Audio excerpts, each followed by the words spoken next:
We made it. Top of Kearsarge Pass. So day before yesterday was Whitney at 14,500 feet. Yesterday was Forrester at 13,200 feet. And this morning it's Kearsarge Pass at 11,760 feet. So the lowest one yet, but that was a hell of a climb. That was steep. The views are definitely worth it though. You look at 360 here, and there they are, mountains everywhere. It was totally snow free at the western side, which is a plus. The sun is definitely up, as you can see. There's a little bit of snow on the eastern side. Hopefully it's not too bad. But yeah, we made it. Now, a few miles downhill, run into town for a well-deserved break. So, we made it down to Kearsarge safely. It was pretty much snow-free. I'd call it snow-free. There's a couple of tiny patches, but nothing too dangerous. And we're now down pretty much well below the snow line, and basically home free to get out of here and get down to Bishop. It's been quite a stretch. It's only ended up going to be about 6.5 days. We did plan on 8 days, so we've got it done quite well. I guess that's down to putting in the miles early when we could, as much as I know I complained earlier about wanting to do bigger days with a lighter pack rather than a heavier pack, but I gotta admit, Nono was right, that it makes sense to do more miles early while the conditions are good in case they do change later.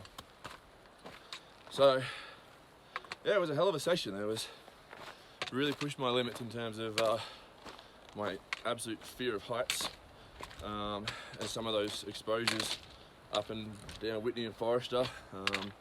Some of the stream crossings, like, there's only one that I would have considered dangerous, and we managed to do that safely. We found a safe spot. Other ones just required a little bit of looking and negotiating, but yeah, there was that one which had to be quite serious and had to sort of take all the appropriate preparations and everything, like reorganizing stuff in your pack and making sure everything's safe and strapped down and having it ready to ditch in case you need it, and having exit strategies and all the kind of looking downstream to see what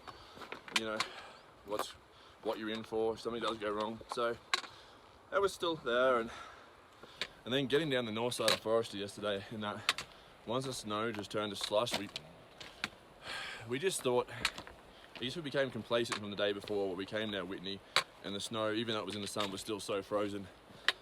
But on the north side of Forrester it was so soft. And yeah, across some of the exposed faces there, like I actually slipped and fell.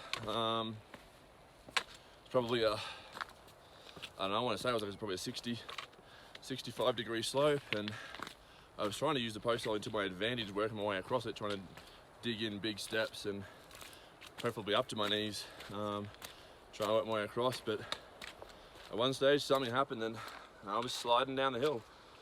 It's funny, like, there wasn't any panic or anything like that. Just the only thought I had was, well, this is happening. That was all that went through my head.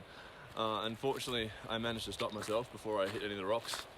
But I probably slid, I don't know, 20 feet down a very steep slope and picked up speed rapidly. And yeah, it was, I think it scared everyone. It scared me.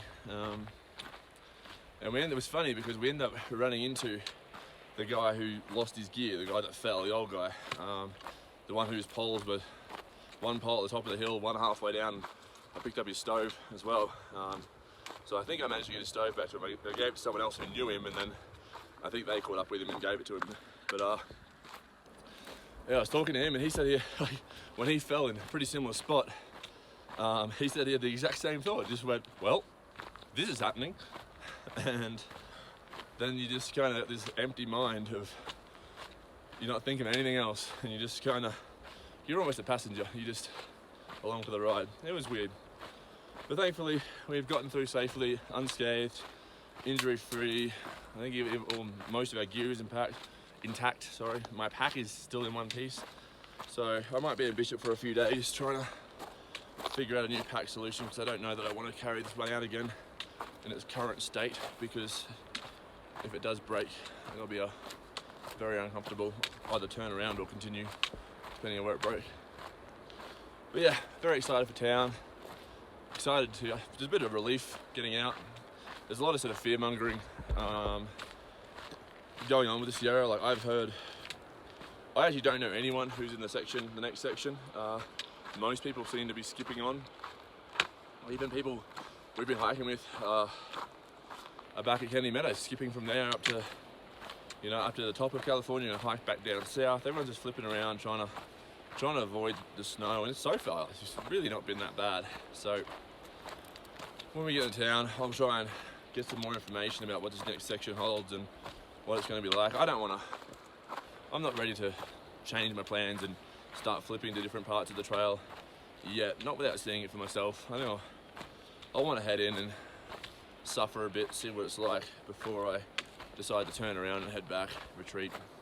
Because so far, yeah, people have good intentions when they give information, but so far it's very rarely accurate.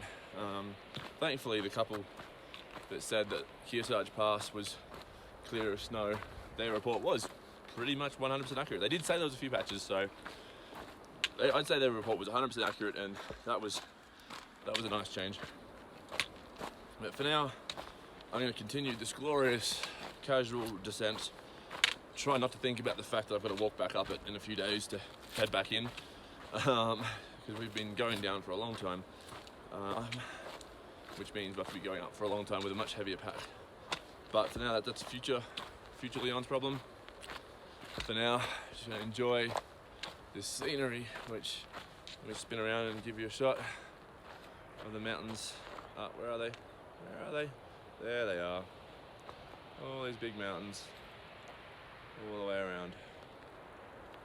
And I'm also looking out at sort of the desert floor or something down there, which I think the sun's ruining the view, but you get the idea. Life's good. I will check in again in a few days.